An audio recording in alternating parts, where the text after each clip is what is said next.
नमस्कार, उत्तर प्रदेश की खबरों के साथ मैं हूं मनोज मानस। खबरों का रुख करेंगे उससे पहले देख लेते हैं इस वक्त की अहम सुर्खियां। संघ भाजपा की समन्वय बैठक में पहुंचे सीएम योगी। बैठक में संघ के बड़े पदाधिकारी और बीजेपी नेता मौजूद रहे। एक वरिष्ठ नेता के अनुसार बैठक में पार्टी के नए प्रदेश अध्यक्ष की चर्चा हुई। वक्फ बिल को लेकर कानपुर समेत कई जिलों में हाई अलर्ट। 4000 पुलिसकर्मी पीएससी तैनात। ड्रोन और सीसीटीवी से सेंसिटिव इलाकों की निगरानी। यूपी में पुलिस की छुट्टियां कैंसिल। वक्फ बिल के विरोध के चलते फैसला। अखिलेश बोले सरकार अब वक्फ की जमीनें बेचेगी। 6 अप्रैल को भाजपा का स्थापना दिवस। कानपुर देहात में 7 दिन चलेगा विशेष अभियान। गांव-गांव होंगे कार्यक्रम।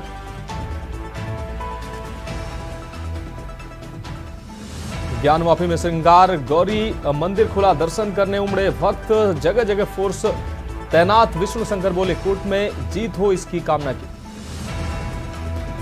और यूपी में गर्मी ने 124 साल के रिकॉर्ड को तोड़ा। दिन रात के पारे में 20 सेंटीग्रेड का अंतर। 3 महीने चलेगी लू। वाराणसी प्रयागराज में बादल छाए। आप देख रहे हैं के न्यूज, खबरों का साथ। और अब खबरें विस्तार से। अहम खबर से बुलेटिन की शुरुआत करते हैं। कन्नौज से अहम खबर है, जहां कट गई चुटिया, हो गया हंगामा। आपको बता दें, बाल कटवाने गए युवक की नाई ने चुटिया काट दी। पीड़ित का आरोप है कि मुस्लिम समाज का नाई था। उसने बाल काटने के दौरान चुटिया काट दी। नाई पर जानबूझकर चुटिया काटने का व्यक्ति ने आरोप लगाया। पीड़ित की शिकायत पर नाई हवालात पहुंच गया। सदर कोतवाली क्षेत्र का यह पूरा मामला बताया जा रहा है।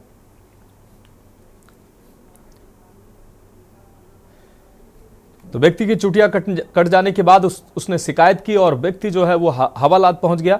युवक की नाई ने चुटिया काट दी थी। पीड़ित का आरोप है कि मुस्लिम समाज का नाई था, जानबूझकर उसने उसकी चुटिया काटी। पीड़ित की शिकायत पर नाई हवालात पहुंच गया। सदर कोतवाली क्षेत्र का यह पूरा मामला है।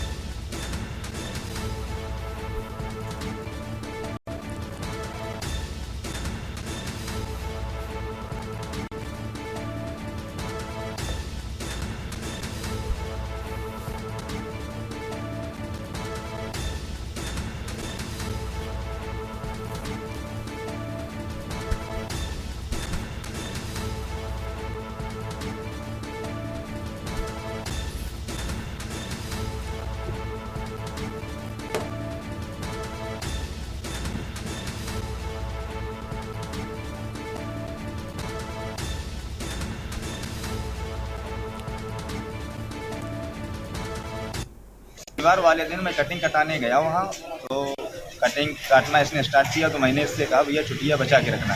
तो सबसे पहले इसने चुटिया काटी और उसके बाद ये कहने लगा कि मैं चुटिया जो है इस तरीके कर दूंगा कि अपनी अच्छी निकलेगी। और कंघा जो जब हमने ये कहा कि चुटिया बचा के रखना, तो ये कंघा इतनी तेज़ सर पे चलाने लगा। तो हमने कहा भैया कंघा बहुत तेज़ चला रहे हो। तो बोला सर जो है गंदा है।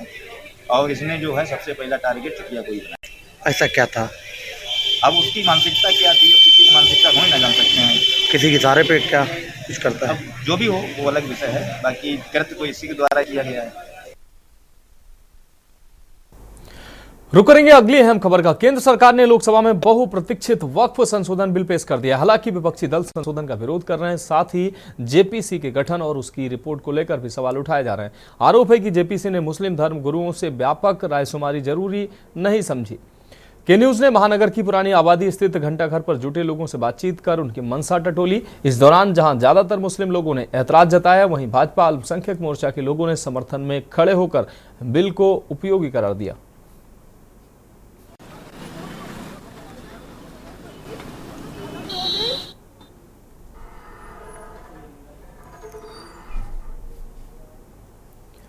संसद में वक्फ संशोधन बिल पर चर्चा जारी है, लेकिन विपक्ष इसे असंवैधानिक करार देने में लगा हुआ है। इस पर मुस्लिम समुदाय के लोगों का कहना है कि यदि इस बिल में कोई खामी मिली तो वे इसका विरोध जरूर करेंगे। लखनऊ में शिया और सुन्नी समुदाय के लोग भी इस बिल को लेकर अपनी प्रतिक्रियाएं दे रहे हैं। गौरतलब है कि पिछले साल एनआरसी और एनआरपी को लेकर मुस्लिम समुदाय ने सड़कों पर विरोध प्रदर्शन किया था और सरकार को इस बार भी ऐसा डर है कि कहीं वक्फ संशोधन बिल को लेकर भी वही स्थिति न उत्पन्न हो जाए। इस कारण पुलिस प्रशासन ने सतर्कता बढ़ा दी है ताकि किसी भी अप्रिय घटना से निपटा जा सके। मुस्लिम समाज का कहना है कि अगर वक्फ संशोधन बिल से उनके अधिकारों पर कोई असर पड़ा तो वे इसे लेकर आवाज उठाएंगे और इसके खिलाफ प्रदर्शन करने से पीछे नहीं हटेंगे।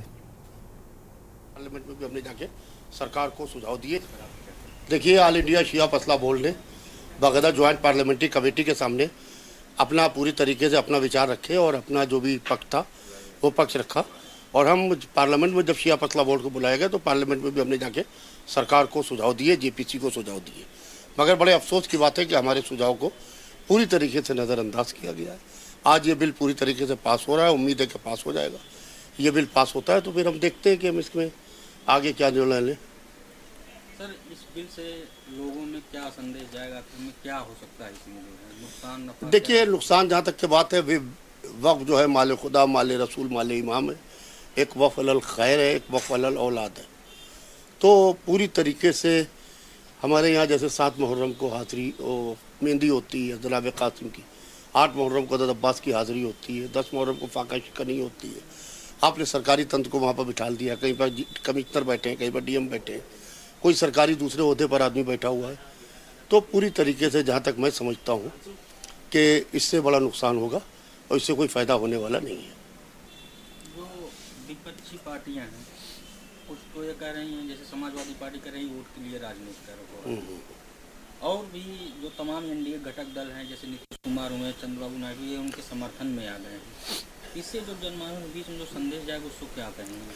देखिए, अपोजिशन जिस तरीके से बातें कर रहा है, अपोजिशन की बातों को नज़रअंदाज करना चाहिए पूरी तरीके से, इसलिए कि हर शख्स वोट की राजनीति कर रहा है और कौन वोट की राजनीति नहीं करता है।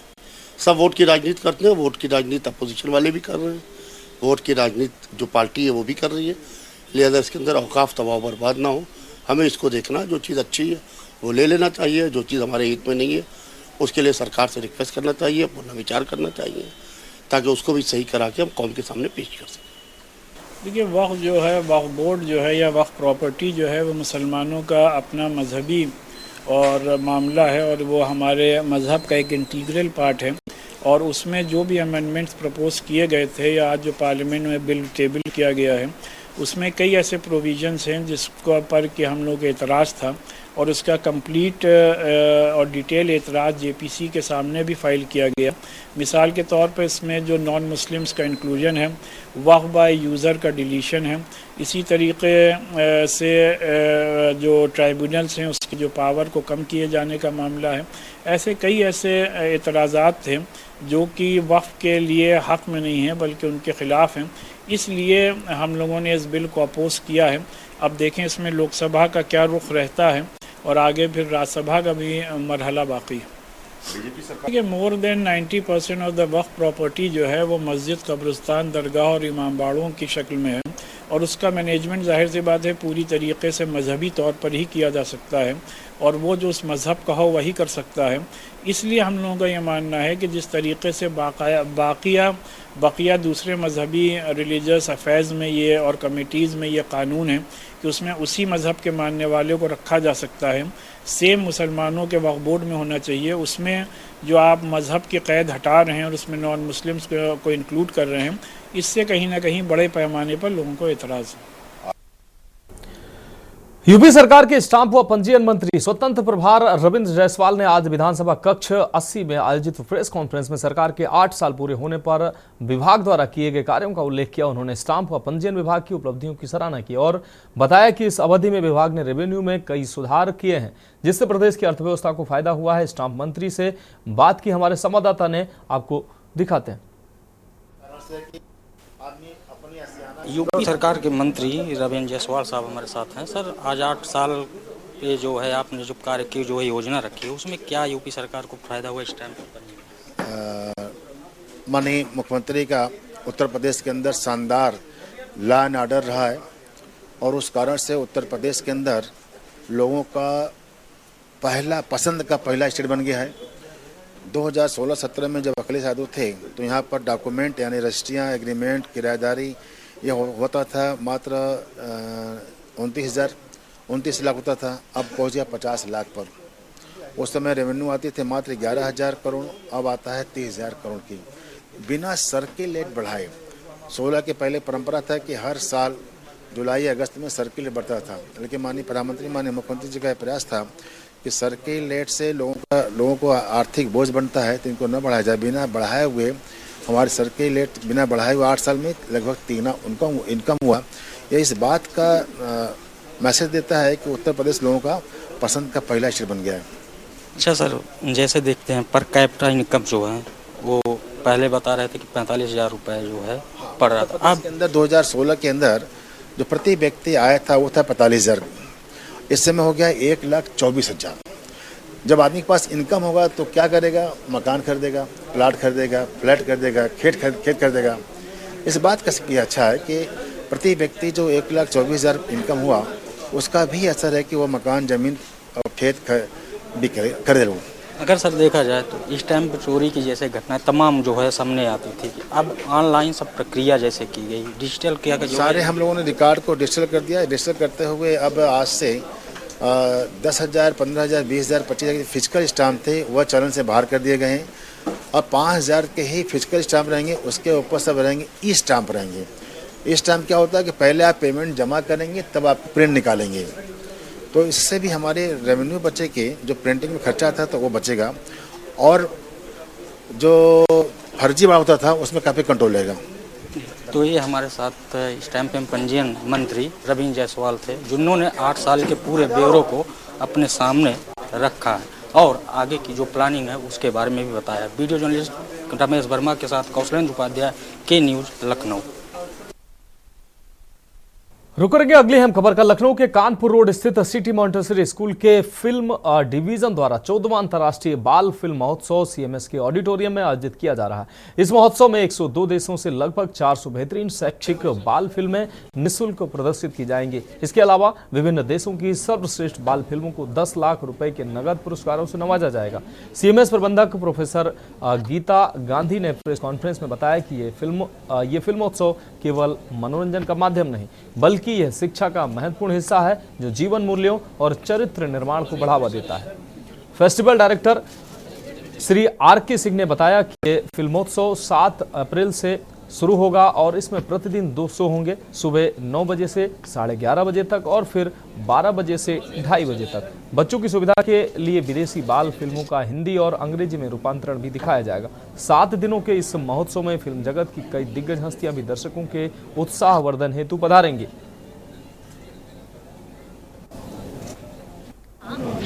ये 14वां अंतर्राष्ट्रीय बाल फिल्मोत्सव आयोजित किया जा रहा है जो 7 अप्रैल से 13 अप्रैल तक आयोजित होगा। ये हमारे सिटी मॉन्टेसरी स्कूल के कानपुर रोड कैंपस के ऑडिटोरियम हॉल में है, जहाँ पर जिसको हम लोग वर्ल्ड यूनिटी कन्वेंशन सेंटर कहते हैं। और यहाँ पर 7 दिनों तक सुबह की शिफ्ट में और दोपहर की शिफ्ट में 5,000 बच्चे हर दिन आएंगे, तो कुल मिला के 10,000 बच्चे हर दिन। 7 दिनों तक 70,000 बच्चे इसमें प्रतिभाग लेंगे। और यहाँ पर 2,344 फिल्मों की एंट्रीज आई थी, उनमें से 398 यानी कि नियरली 400 फिल्म जो है वो चयनित की गई हैं स्क्रीनिंग के लिए, दिखाने के लिए।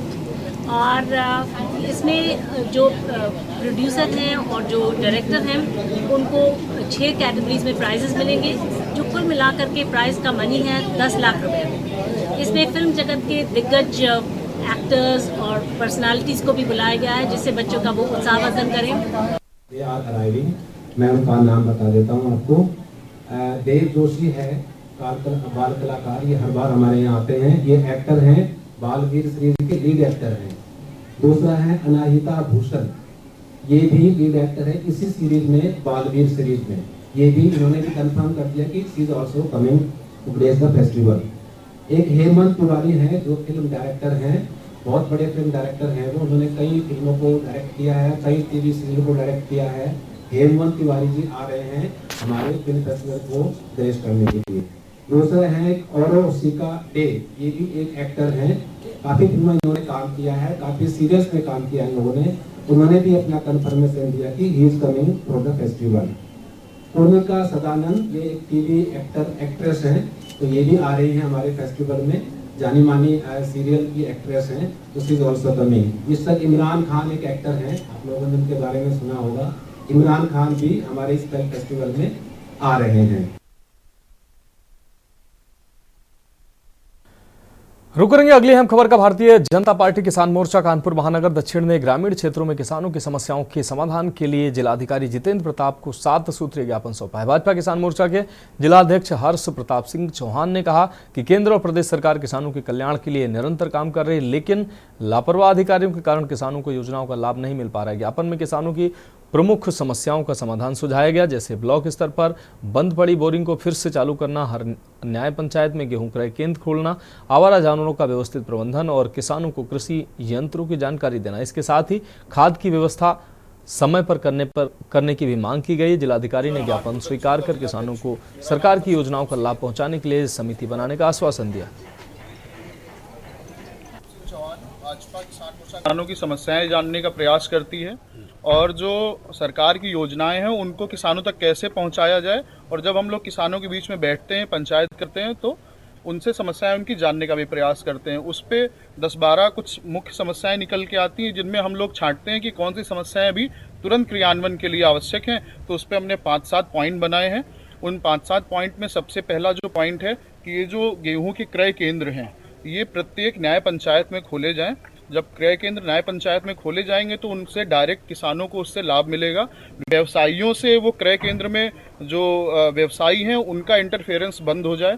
दूसरा, ये जो बीज हैं, बीज समय पे जैसे ही फसल आती है उसके पहले ही बीज आउट ऑफ स्टॉक हो जाता है, तो उसकी संपूर्ण व्यवस्था की जाए। तो खबरों में वक्त एक ब्रेक का है, जल्द हाजिर होंगे। आप देख रहे हैं के न्यूज, खबरों का सारथी।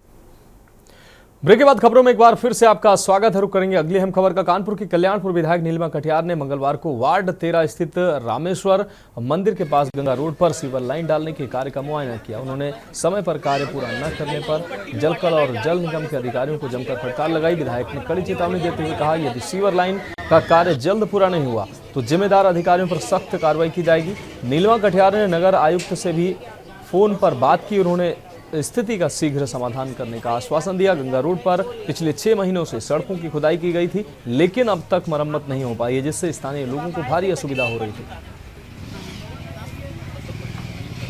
आपकी जानकारी में आया कि आपके एरिया में ये पड़ी हुई है। देखिए, इसीलिए आए यहाँ पर कि लोग परेशान थे और बार बार हम शहर के पॉल्यूशन को लेकर, डस्ट को लेकर, छिड़काव को लेकर लगे रहते हैं। और यहाँ देखिए 5 महीने से ऊपर हो चुका है। लोगों के घर के आगे, ये मुख्य मार्ग है जो बड़ी करबला के आगे जा रहा है, लोगों के घरों के आगे ये धूल उड़ रही है और सड़क की स्थिति है। हमने यहाँ पर हमारे साथ जलकल के एक्सीएन हैं, जल निगम के एक्सीएन से हमने बात करी है, नगर आयुक्त से बात करी है। नगर आयुक्त जी ने आश्वस्त किया है कि इसको जल्दी से जल्दी सारे जल निगम और जलकल और नगर निगम तीनों के कोऑर्डिनेशन से ये पूरी सड़क को ठीक करेंगे जल्दी से जल्दी।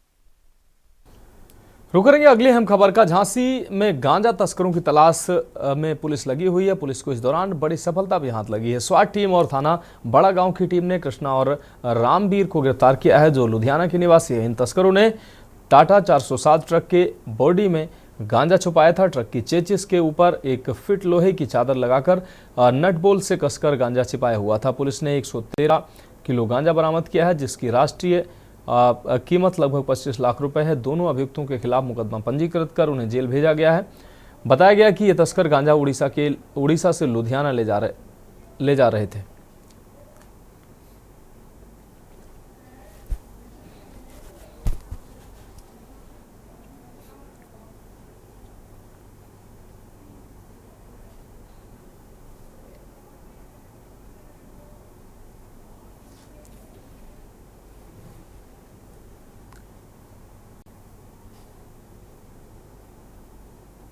वरिष्ठ पुलिस अधीक्षक महोदया द्वारा अपराधियों के विरुद्ध चलाए जा रहे अभियान के तहत आज स्वाट टीम तथा थानाध्यक्ष बड़ा गांव की पुलिस टीम के द्वारा कृष्णा और रणवीर सिंह, 2 अपराधी जो लुधियाना के रहने वाले हैं, इनको पकड़ा गया है। और ये टाटा 407 ट्रक के माध्यम से बॉडी में छुपा करके अपने जो चेचिस होता है, चेचिस के ऊपर 1 फीट ऊपर एक दूसरी लोहे की चद्दर लगाकर इन्होंने नट बोल्ट से बीच में गांजा छुपाया हुआ था। कुल 113 किलो गांजा बरामद हुआ है, जिसकी राष्ट्रीय कीमत करीब 25 लाख रुपए है। बढ़ेंगे अगली खबर की ओर। कासगंज कोतवाली क्षेत्र में गंगेश्वर कॉलोनी बस स्टैंड के पीछे स्थित देसी शराब के ठेके से स्थानीय निवासी परेशान है, जिसको लेकर महिलाओं एवं लोगों ने ठेके के सामने प्रदर्शन किया। उन्होंने इस ठेके को दूसरी जगह स्थानांतरित करने की मांग जिलाधिकारी से की है। स्थानीय लोगों का कहना है कि ठेके से महज 70 से 80 मीटर दूरी पर नवदुर्गा देवी मंदिर है। आसपास आवासीय कॉलोनी है। शराबी लोग ठेके के पास लगे नल पर खड़े होकर शराब पीते हैं। इससे स्थानीय लोगों को पानी भरने में दिक्कतें होती हैं। निवासियों का आरोप है कि शराबी अक्सर गाली गलौज करते हैं। वे महिलाओं और युवतियों के साथ अभद्र व्यवहार करते हैं, जिससे महिलाएं और बेटियां शर्मिंदगी महसूस करती हैं। वह इस रास्ते से गुजरने में भी संकोच करती हैं। वहीं स्थानीय लोगों ने चिंता जताई है कि इस बच्चों की पढ़ाई पर भी इसका असर पड़ता है।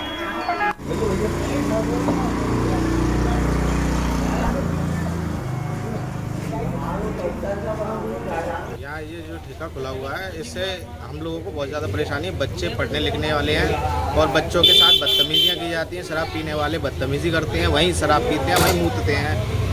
नल एक ही है जिससे पानी पूरे कॉलोनी को जाता है, वो शराब भी वहीं पीते हैं जहाँ नल है। और यहाँ इतना इस ठेके का जो लाइसेंस है वो 31 मार्च तक खत्म हो चुका है, फिर भी चालू है, क्या करें? बिल्कुल, आप देख सकते हैं 31 मार्च को खत्म हो चुका है, 2025 का है। अभी इसमें क्या है क्या नहीं पता नहीं मुझे। आपने इसकी शिकायत अभी तक किसी को की है? बिल्कुल, मैं कल डीएम साहब को देके आया हूँ इसकी शिकायत। अभी सुनवाई होगी या नहीं होगी वो पता चले। पिछली बार भी 3 बार दे चुका हूँ, उसमें कोई सुनवाई नहीं हुई है। कासगंज की गंगेश्वर कॉलोनी में यहाँ पर जो देसी शराब का ठेका है, जिसको लेकर यहाँ की पब्लिक विरोध होती है, क्योंकि बताते हैं कि यह ठेका 31 मार्च को इस ठेके की खत्म हो चुका है, लेकिन फिर भी ठेका चालू है। यहाँ की कुछ मेरे साथ कुछ महिलाएं पूछते हैं इनसे आखिर यहाँ प्रदर्शन क्यों चल रहा है। क्या नाम है आपका? हमारा नाम सुधा है। सुधा, यहाँ आप लोग प्रदर्शन कर रहे हैं, सभी लोग क्यों प्रदर्शन कर, क्या बात है? इसलिए कर रहे हैं, हमारी लड़कियाँ स्कूल से आती हैं, ठेके वाले यहाँ दारू पीते हैं और बदतमीजी बहुत करते हैं लड़कियों से, और हम लोगों से यहाँ से ठेका हटना चाहते हैं, हम यहाँ से हट जाए। आपने इसकी शिकायत किसी को की है अभी तक? अब एक बार की थी, तब सुनवाई नहीं हुई थी। साहब के यहाँ और भी कुछ लोग हैं। क्या नाम है आपका? भावना, आप लोग यहाँ सब महिलाएं इकट्ठी हैं, पुरुष भी इकट्ठे हैं, क्या कारण है यहाँ इकट्ठे? ठेका हटना चाहिए यहाँ से।